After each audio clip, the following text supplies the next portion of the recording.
కానీ తండ్రి గారు, దేవేంద్రుడు తన సారథి మాతులిని నా దగ్గరికి పంపించారు. అవును తండ్రి గారు, దేవేంద్రుల వారి ప్రవర్తన పూర్తిగా అనుచితమైనది. పరిస్థితిని చూస్తుంటే దేవేంద్రుడిలో అహంకారం మిగిలే ఉందనిపిస్తోంది. అది ఆ పదవిలో ఉన్నవారి స్థాయికి ఎంతమాత్రమూ తగదు. ఎవరు ఎంత ఉన్నత పదవిలో ఉంటే వారు అంతే పెద్ద సవాళ్లను, పరీక్షలను ఎదిరించవలసి వస్తుంది. ఇప్పుడు దేవేంద్రుడికి కూడా ఒక కఠిన పరీక్షకు సమయం ఆసన్నమైనది.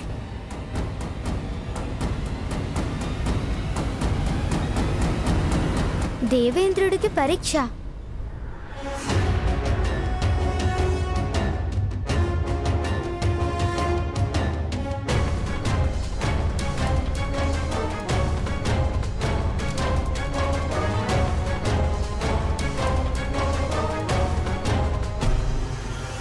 దేవతల రాజైన ఇంద్రుడికి శుభమస్తు. తమరితో మాట్లాడదామని వచ్చాను.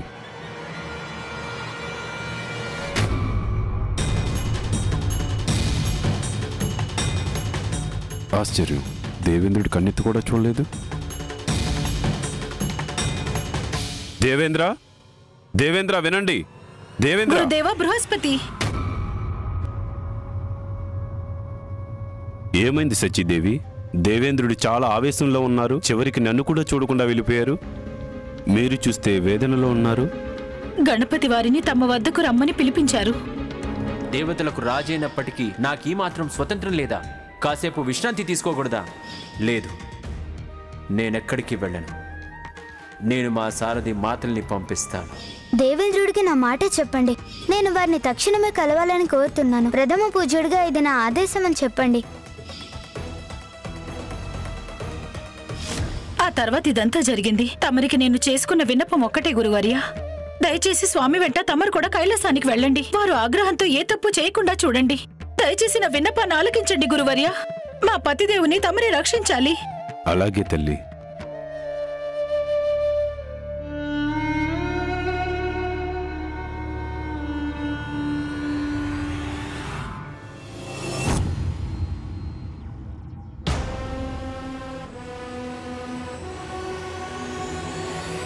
దేవతలకే రాజు నేను. శివపుత్రుడి ఆదేశాలను పాటించడమే నా పని. ఎంత మాత్రం కాదు.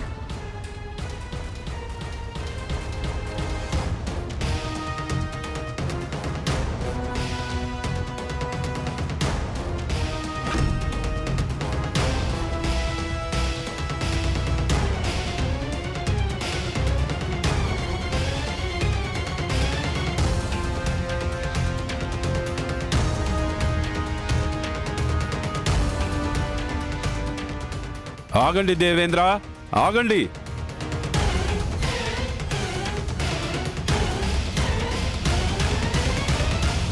దేవేంద్ర, ఆగండి దేవేంద్ర. దేవేంద్ర, మీ ఆగ్రహాన్ని నిగ్రహించుకోండి. ఇంతటి ఆవేశం మంచిది కాదు. నా మనసులో తమరి పట్ల శ్రద్ధాభక్తులున్నాయి. అందుకే నేను మిమ్మల్ని అవమానించదలుచుకోలేదు. తమరు నాతో రావాలనుకుంటే రావచ్చు, కానీ నన్ను అడ్డుకునే ప్రయత్నం మాత్రం చేయకండి. తమరక్కడికి వస్తే నాకు మహాదేవుడికి మధ్య జరిగే నిర్ణయాత్మకమైన చర్చను మీరు కూడా వినొచ్చు గురుదేవా.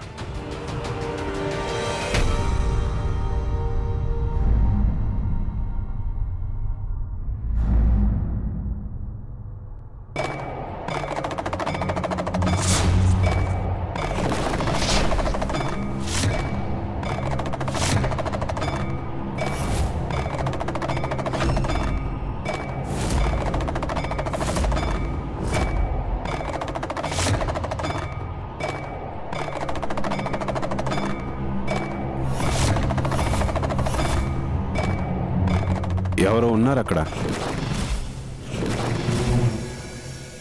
కైలాస మార్గంలో ఎవరుంటారు గురుదేవా? ఆ అఘోరీలే కదా.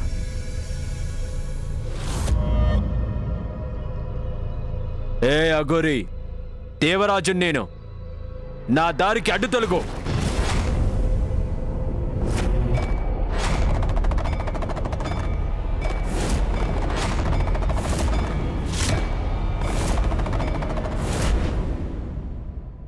నా మాట నీకు వినిపించట్లేదు కదూ? శాంతించండి ఇంద్రదేవా. తనతో నేను మాట్లాడతాను. చెప్పండి ఈ దుష్ట అఘోరికి నేనెవరో అర్థమయ్యేలా చెప్పండి.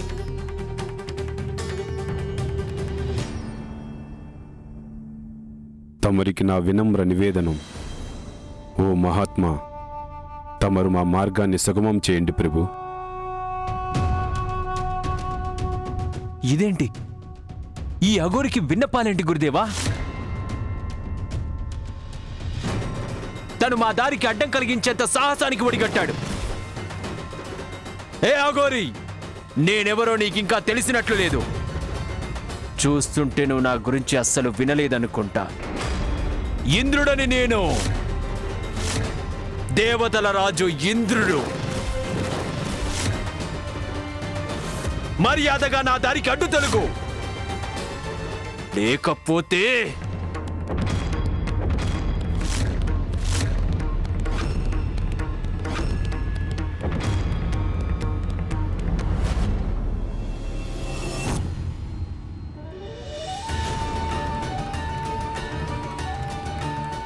దేవేంద్రుడి అహంకారం ఆయన్ని వశపరుచుకుంటోంది.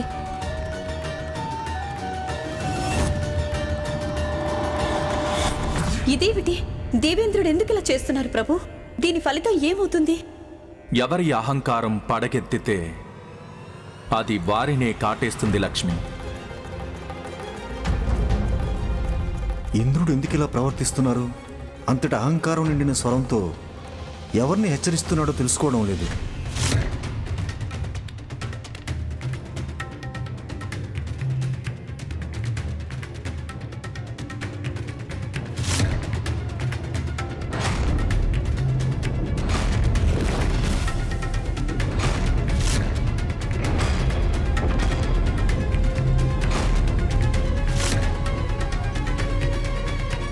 చెవులు పని చేయట్లేదా ఏంటి నీకు? నా దారికి అడ్డు తొలగు. తిన్నగా వెళ్ళి ఆ ప్రథమ పూజ్య గణేశుల వారికి చెప్పు, దేవరాజు ఇంద్రుడు వేంచేశాడని, దేవరాజు ఇంద్రుడు వేంచేశాడని.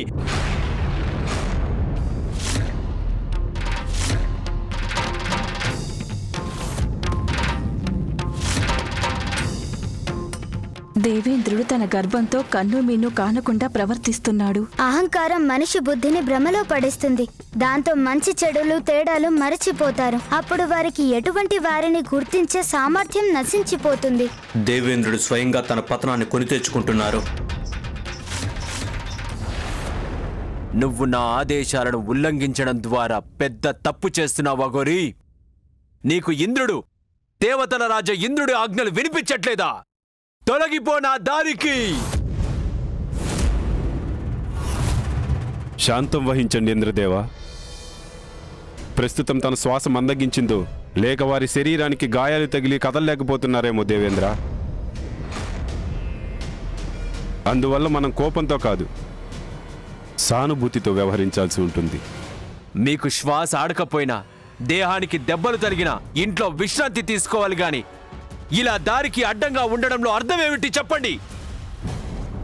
దేవేంద్ర, ఇది కైలాసానికి మార్గం. మహాదేవుడి భక్తులందరూ అఘోరీలు, భూతాలు, ప్రేతాలు, దక్షులు, యక్షులు, గంధర్వులు, దేవతలు, పశుపక్షాదులు వారి దర్శనార్థమై వస్తారు దేవేంద్ర. వారు నడిచి నడిచి అలసిపోయినప్పుడు కొంత విశ్రాంతి తీసుకుంటూ ఉంటారు. మహాదేవుడి నివాసమైన కైలాస మార్గంలో మహాదేవుడి భక్తులతో మీరిలా ప్రవర్తిస్తే, గర్వంతో ప్రవర్తిస్తే మహాదేవుడికి తమరిపై ఆగ్రహం కలగవచ్చు. బల గురుదేవ బల. వా!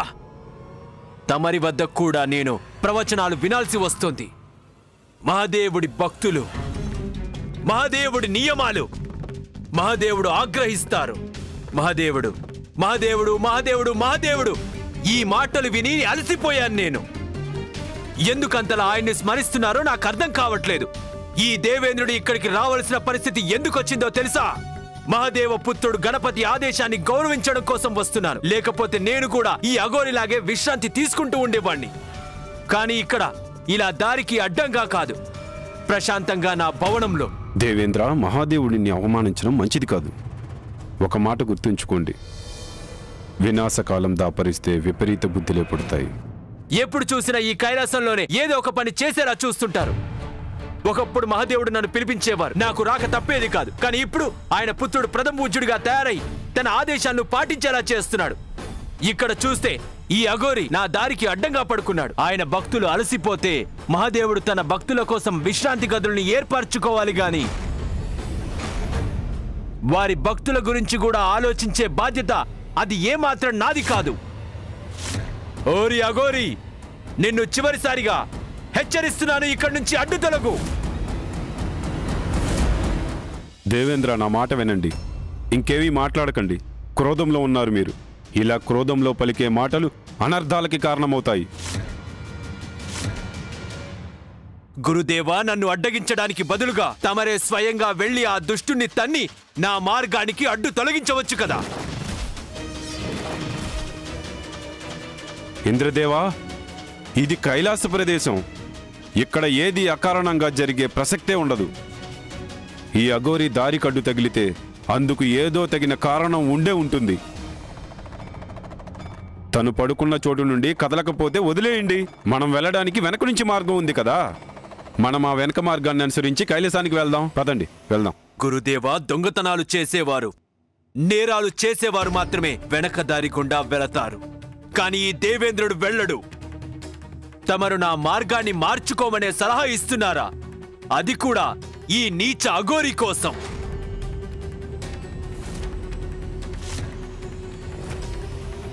అసలు మీరేమంటున్నారు ఇంద్రదేవా? కైలాసానికి వెళ్లే మార్గాలన్నీ నేరుగా మహాదేవుడి దగ్గరికే తీసుకుని వెళ్తాయి. చాలు, ఇక చాలించండి. ఇంత కఠోరమైన మాటలు, ఇంత పెడసరితనం ఏమైంది? ఇంద్రదేవుడికి ఇలా మాట్లాడుతున్నారు. గురుదేవా, తమరు కూడా ఈ దుష్ట అఘోరిలాగే నా మార్గానికి ఆటంకం కలిగిస్తున్నారు. అందువల్ల తమరు ఇక్కడే ఉండండి. ఇక నన్ను స్వయంగా వెళ్లి ఎదుర్కొనివ్వండి ఈ నీచ అఘోరిని.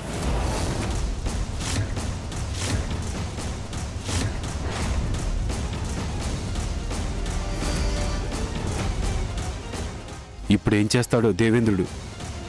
దేవేంద్రుడని నేను కనుక ఆయనే నా ఆదేశాలను పాటించేలా చేసుకుంటాను.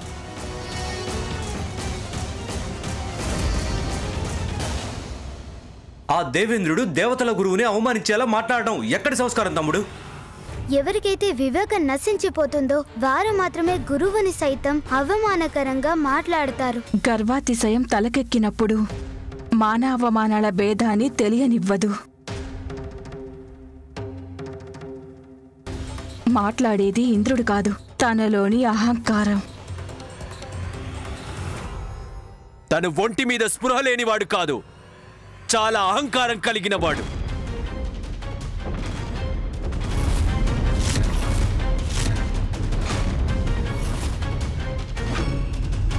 చూస్తుంటే నువ్వు ఒక పెద్ద మూర్ఖుడిలాగా కనిపిస్తున్నావు.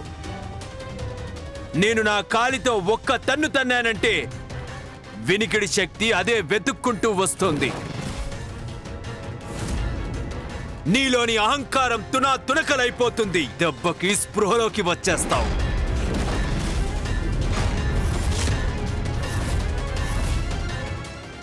ఈ దేవేంద్రుడు అన్నంత పని చేసేస్తాడో ఏమో.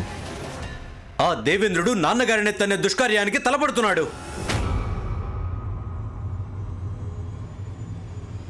నీ తన్నులో అంతటి ప్రభావం ఉంటే నిన్ను నువ్వే తన్నుకొని చూడు. అప్పుడైనా నీలోని మూర్ఖత్వం అంతం కావచ్చేమో. నీ తన్ను వల్ల నీకే మేలు జరిగితే మంచిదే కదా. ఎంత గొప్ప మాట! కాదు, తను సామాన్య అఘోరి కాదు. ఓరి అఘోరి, నువ్వు నాకు ఈ దేవేంద్రుడికి ఎదురు సమాధానం చెప్పేంత సాహసానికి ఒడిగడుతున్నావు. నీ దుస్సాహసానికి తగిన గుణపాఠం చెప్తాను, కాసుకో. నీకు ఎలాంటి బుద్ధి చెప్తానంటే ఈ కైలాసంలోంచి తిన్నగా వెళ్లి శ్మశానంలో పడతావు.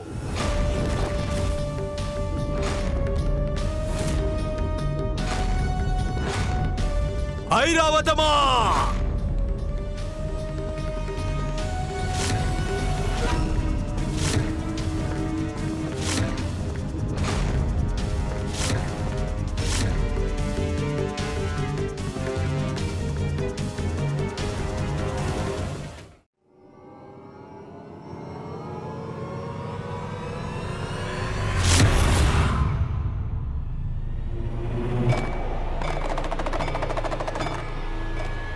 దేవేంద్ర, తమరిప్పుడేం చేయబోతున్నారు?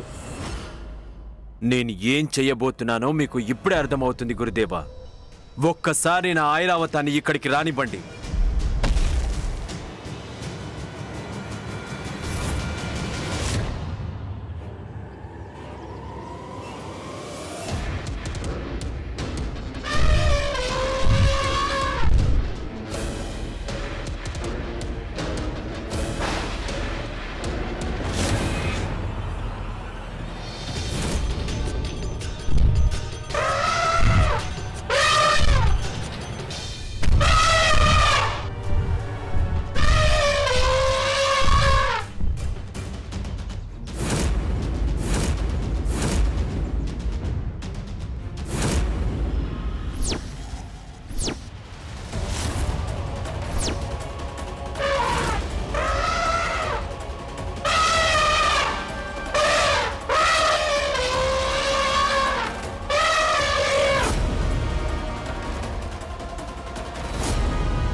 ఇదేమిటి?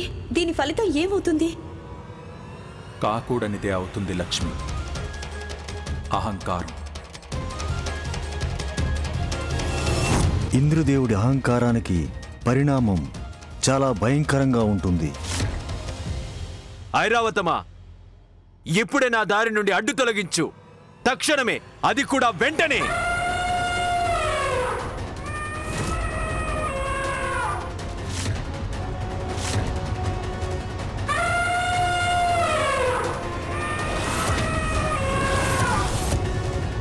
ఓహో, ఇందుకే నా దేవేంద్రుడి ఐరావతానికి ఆవాహన పలికింది.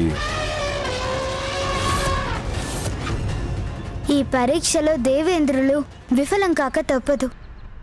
ఐరావతమా, తొక్కేస్తావో పంతాట ఆడేస్తావో, కానీ అఘోరిని మాత్రం వెంటనే నా దారి నుండి అడ్డు తొలగించు. ఇది నా ఆదేశం.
నా ఆదేశమే నీకు ప్రధానమైనది ఐరావతమా. వెంటనే నేను చెప్పిన పనిని పూర్తి చెయ్యి.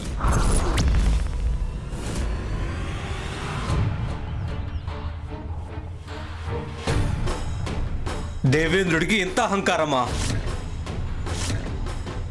ఇక నేనే వెళ్ళి అడ్డుకోవాలి దేవేంద్రుడిని. ఆగుపుత్ర కార్తికేయ.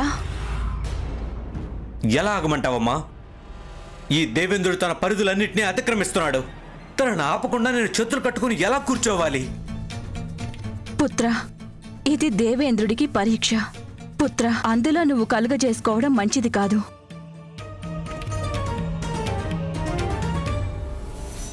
అయితే అలాగేనమ్మా.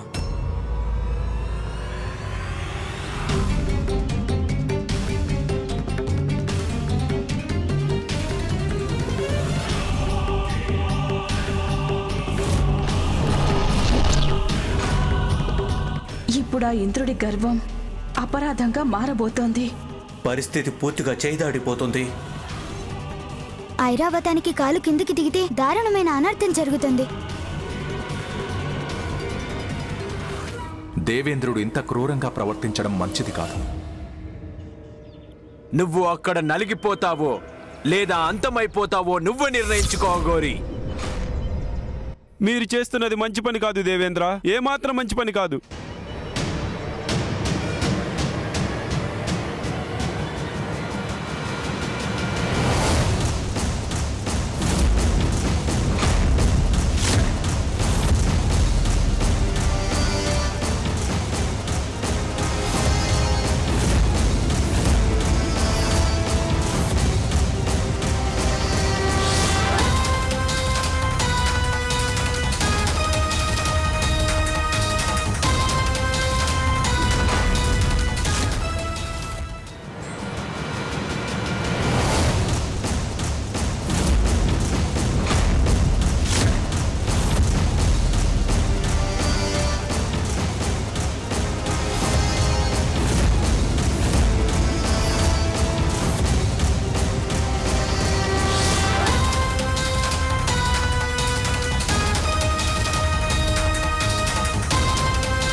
మహాదేవుడి పట్ల ఎవరికి భక్తి ఉంటుందో వారిలో అహంకారం ఉండదు, క్రూరత్వం ఉండదు. ఐరావతం భక్తి నిర్మలమైనది. ఐరావతం జన్మ ధన్యమైనది. ఐరావతంలోని భక్తే ఇంతటి అనర్థం జరగకుండా కాపాడింది. తెలివి లేనిదైన ఐరావతం తన యజమానిని అపరాధం చేయకుండా ఆపగలిగింది. ఏ నేరము జరగలేదు, ఎలాంటి ఘోరము జరగలేదు. ఐరావతం వల్లే ఇదంతా జరిగింది. ఇప్పుడైనా దేవేంద్రుడి శాంతం వహించడం మంచిది.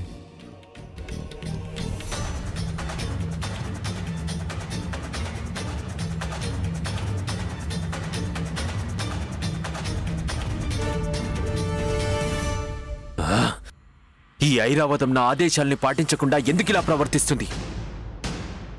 ఐరావతమా, నువ్వు నీ యజమాని ఆదేశాల్ని ఎందుకు విస్మరిస్తున్నావు? ఎందుకు తగిన మూల్యం చెల్లించుకుంటావు నువ్వు?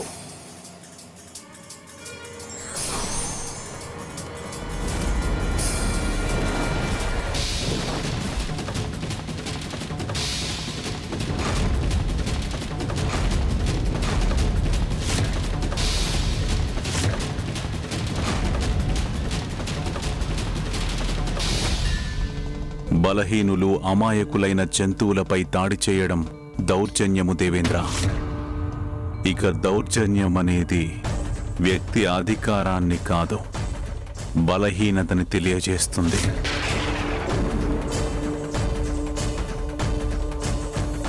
చెప్పు, నీ ఉద్దేశమేమిటి? ఓ, చివరికి దౌర్జన్యాల గురించి పాఠాలు చెప్పడానికి నీ నోరు పనిచేసిందన్నమాట. అయినా నీ మాట ఆలోచించాల్సిందే. శిక్ష ఐరావతానికి కాదు, నీకు జరగాలి.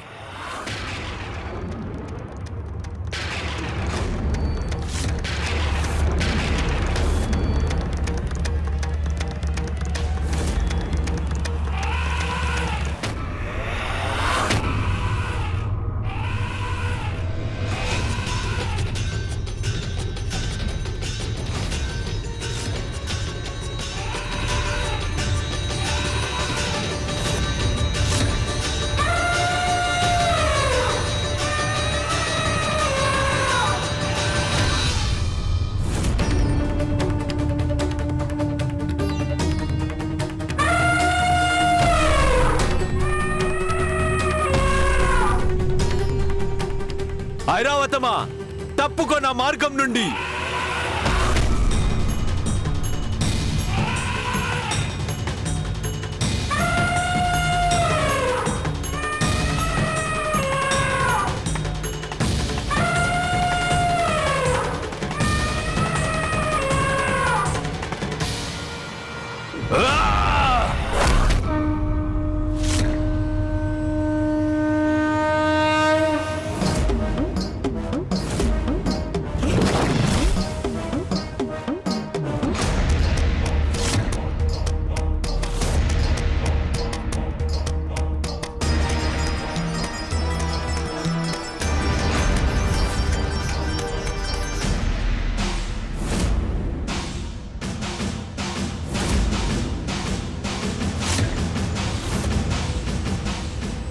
నన్ను అడ్డుకునేంత శక్తి ఎలా వచ్చింది ఈ అఘోరుడికి?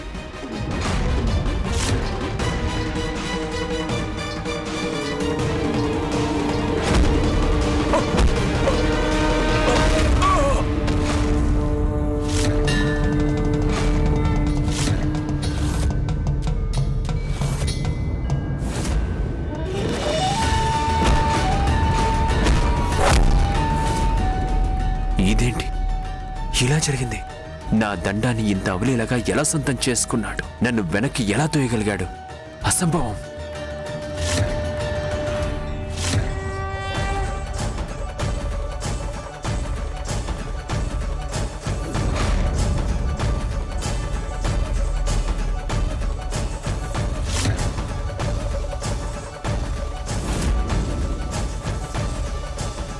నీకింకా అర్థం కాలేదు దేవేంద్ర. ఎవరైతే మంచి మనసుతో భక్తిని కలిగి ఉంటారో వారికెప్పుడూ హాని జరగదు. ఎంతటి భవ్యమైన దివ్యమైన వ్యక్తిత్వము ఎవరి అఘోర? అహంకారమే ఒక మనోవికారం. ఆ అహంకారంతో ఎవరు ఏం చేసినా అది అనుచితమే అవుతుంది. అది అకారణంగా మిగిలిన ప్రాణులన్నిటికీ కష్టాలు కలిగిస్తుంది.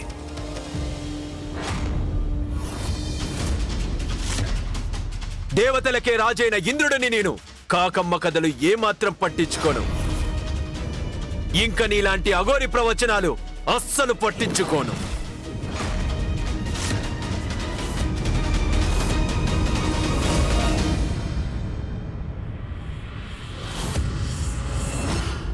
ఇప్పుడు తను మన దారికి అడ్డుగా లేడు.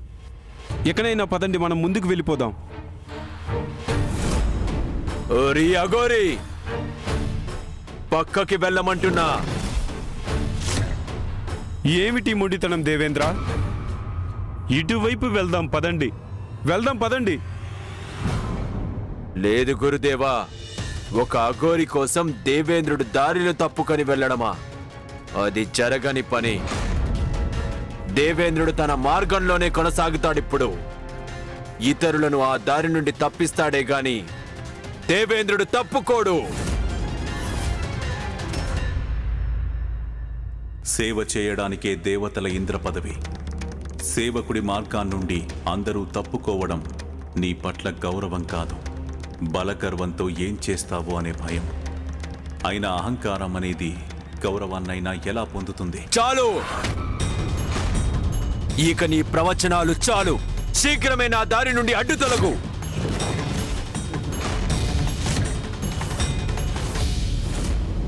నాకిప్పుడు ఏం చెయ్యాలనిపిస్తుందంటే నా పిడికిలితో నీ ముఖాన్ని పిండి పిండి చెయ్యాలనిపిస్తుంది. అఘోరి, అడ్డు తొలగు నా దారి నుండి.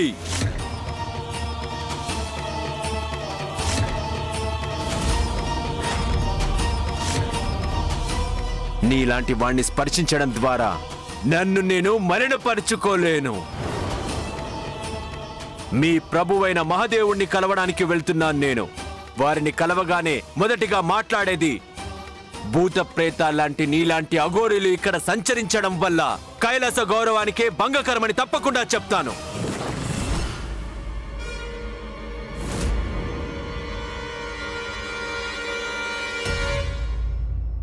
నీలాంటి వాళ్ళని ఈడ్చుకుంటూ వెళ్ళి ఎక్కడ విసిరేయాలో అక్కడే విసిరేయమని చెప్తాను, శ్మశానంలోకి.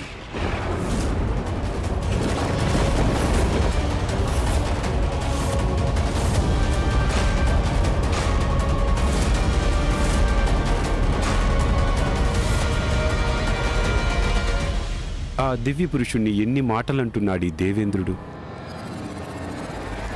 నిజానికి ఆ మహాదేవుడు నిన్నే కొంతకాలం పాటు శ్మశానానికి పంపడం మంచిది. అక్కడే నీలోని అహంకారం అనే చితి మండుతుంది. చాలు, ఇంకా నీ గర్వాన్ని సహించలేను నేను.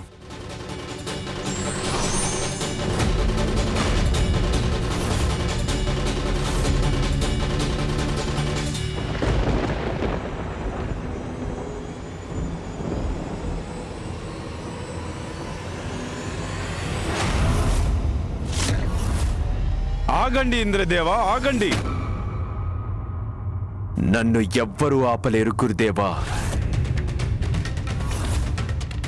అస్సలు ఆపలేరు. గర్విష్టి అఘోరి, నువ్వు నా దారి నుండి తప్పించుకోవడానికి ఎన్నో అవకాశాలు ఇచ్చాను నేను, కానీ ఇంకా ఉపేక్షించలేను. దేవతల రాజైన దేవేంద్రుని నేను నీకు అతివృష్టి ప్రభంజనాన్ని చూపిస్తాను.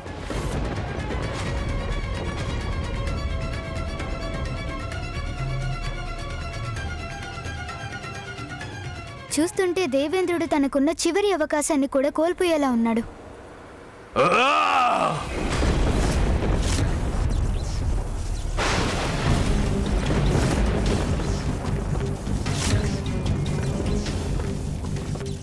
దేవేంద్రుడికి నా వాస్తవ స్వరూపాన్ని దర్శింపచేసే సమయం ఆసన్నమైనది.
ఇదేంటి? ఇది ఇది ఇది ఇది దేవేంద్రుడికింత అహంకారమా? మీ దారిలో వచ్చేవారందరూ తల దించుకొని తప్పుకోవాలా?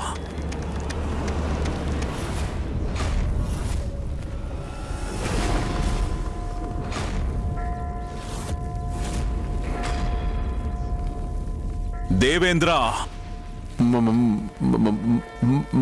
మహాదేవా, మహాదేవా, దైవత్వం వల్ల అహంకారంతో ప్రవర్తించకూడదు.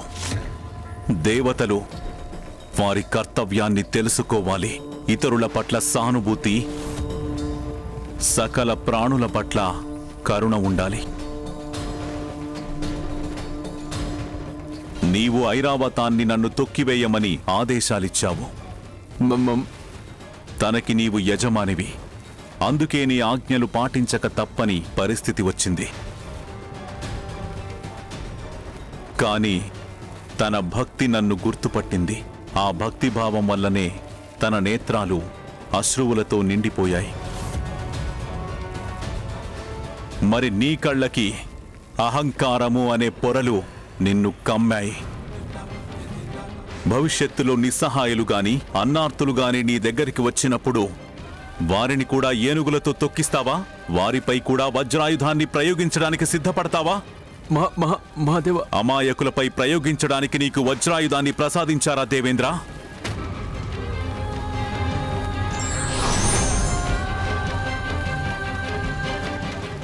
లేదు. నీ వంటి అహంకార భరితుడు దేవేంద్రుడి పదవిలో కొనసాగడం మంచిది కాదు. ప్రపంచానికి నీ వంటి దేవేంద్రుడు ఏమాత్రమూ పనికిరాడు. నీవు నశించాలి.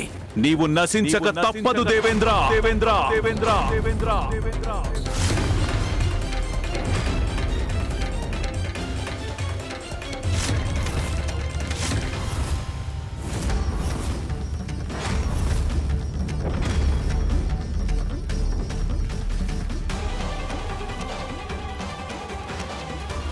ఇప్పుడు ఎంతటి అనర్థం సంభవిస్తుందో ఏమో.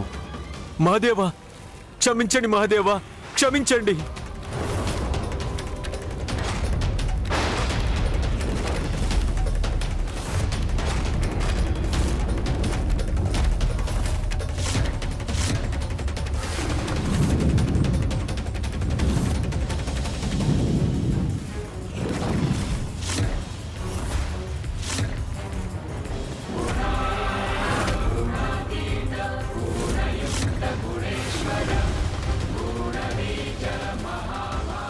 స్వామి మూడవ కన్ను తెరుచుకోబోతోంది. అంటే ఈ దేవేంద్రుడికి ఎంతమాత్రం మంచిది కాదు. ఈ దేవేంద్రుడు ఎందుకింత అనర్థం కొని తెచ్చుకున్నారు?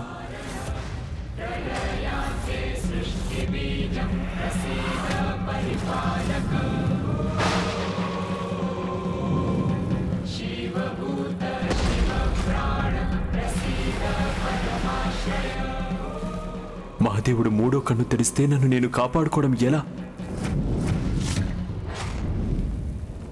ఇంద్రా! ఇంద్రా!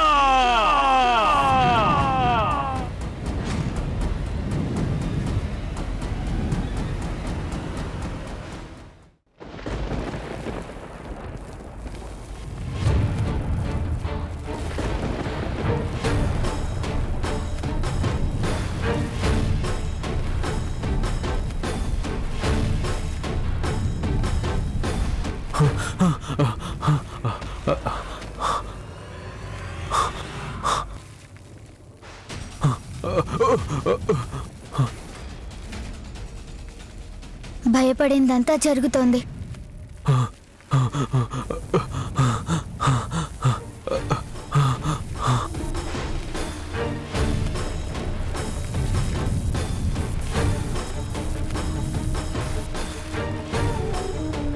దూసుకొస్తుంది మహాశివుడి విస్ఫులింగం.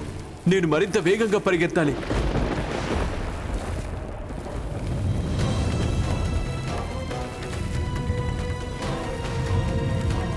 అహంకారంతో నేనెంత పని చేశాను. ఇప్పుడు ప్రథమ పూజ్యుడైన గణపతి మాత్రమే నన్ను రక్షించగలడు. ప్రథమ పూజ్య శ్రీ గణేశ, నన్ను రక్షించండి. మహాదేవుడి ఆగ్రహం నుండి నన్ను కాపాడండి.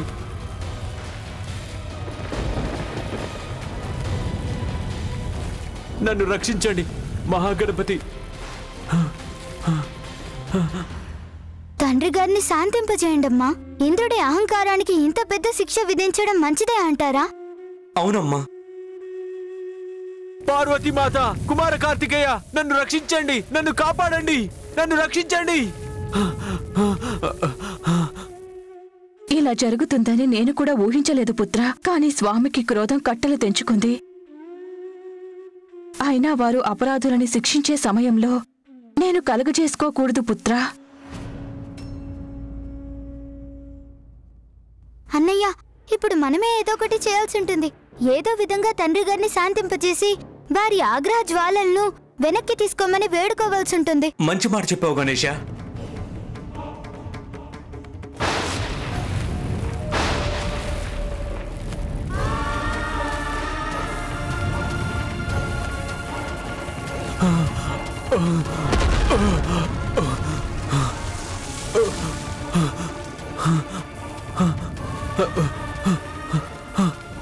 మహాదేవుడి క్రోధం నన్ను వెంటబడి తరుముతోంది. నేను ఇక ఎంతోసేపు తప్పించుకోలేను.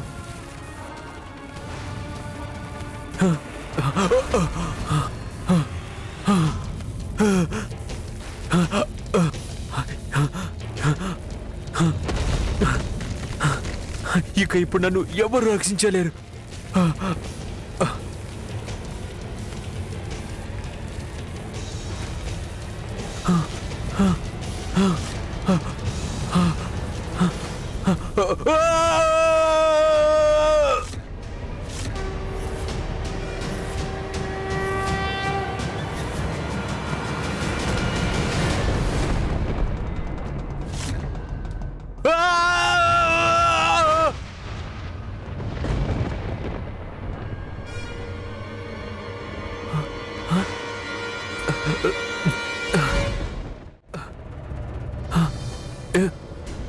నేను కాల్లో వేలాడుతున్నానా, లేక అక్కడే కాలి బూడిదైపోయినా? మీకేం కాలేదు కదా దేవేంద్ర? నాకింకా ఏం కాలేదా? మరి నేను అంతం కాకపోతే మరి ఏం జరిగినట్టు? మహాదేవుడి క్రోధం నుండి నన్ను ఎవరు రక్షించారు?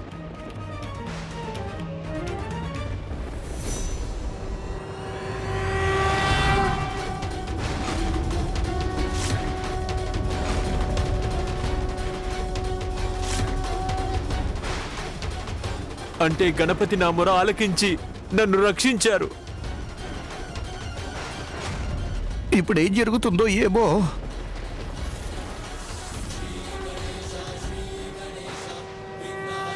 వినాయక, నన్ను కాపాడినందుకు నీకు కోటి కోటి ప్రణామాలు. నేను క్షమాపణ వేడుకుంటున్నాను. దేవేంద్ర, ఇంకా కృతజ్ఞతలు చెప్పాల్సిన సమయం రాలేదు, ఎందుకంటే మీ భద్రత ఇంకా పూర్తి స్థాయిలో ఏర్పడలేదు. ఎందుకిలా అంటున్నారు గణేష? ఎందుకిలా అంటున్నారు?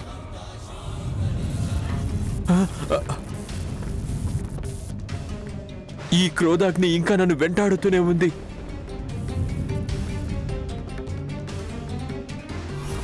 గణేష, అదిగో అదిగో వెంటాడుతుంది మహాదేవుడి క్రోధాగ్ని. దయచేసి నన్ను కాపాడండి, నా ప్రాణాలు నిలబెట్టండి. దయచేసి ఏదో ఒకటి చెయ్యండి. నాకిప్పుడు ఏమీ అర్థం కావట్లేదు, ఏం జరుగుతుందో. గర్వంతో కళ్ళు మూసుకుపోయి అందరినీ నీచులని భావించేవాడే నిజమైన మూర్ఖుడు.